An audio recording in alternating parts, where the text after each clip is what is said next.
that God created the world, and God created man, and he put man in the garden to keep the garden, and he gave the man a command, and he held that man to perfect, perpetual obedience to that command, and he promised him life if he kept it, and death if he didn't, and he didn't keep it. He ate.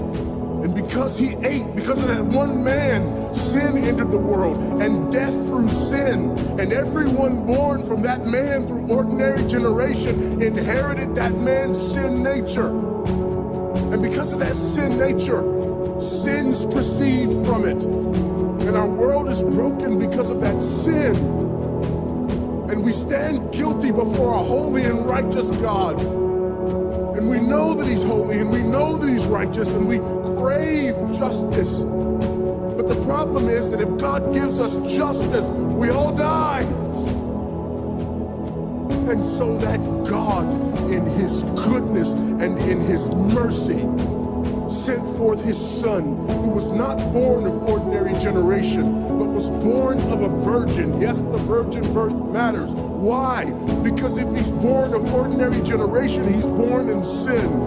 But because he's not born of ordinary generation, he's not born in sin. He's clean of sin. His record is clean. And he keeps his record clean. And he obeys God's law.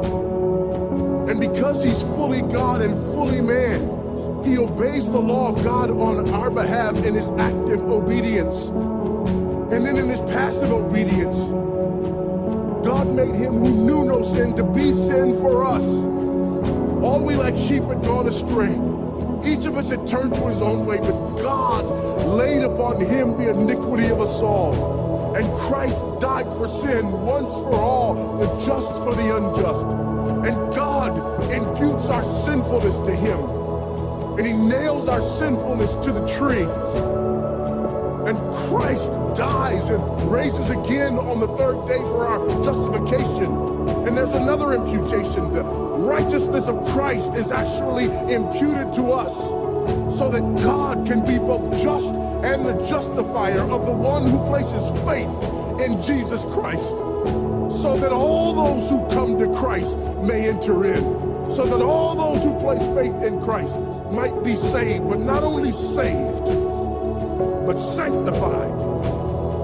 Because he's the firstborn of many brethren. We're justified and we're adopted into the family of God. And we're sanctified, and as his children, we begin to bear the family resemblance. And we're further sanctified throughout this life by the very same gospel that saves us. Until one day, when it's all said and done, we're not just saved from the penalty of sin. We're not just saved from the power of sin, but one day we're glorified and saved from the very presence of sin. That's the gospel that we preach.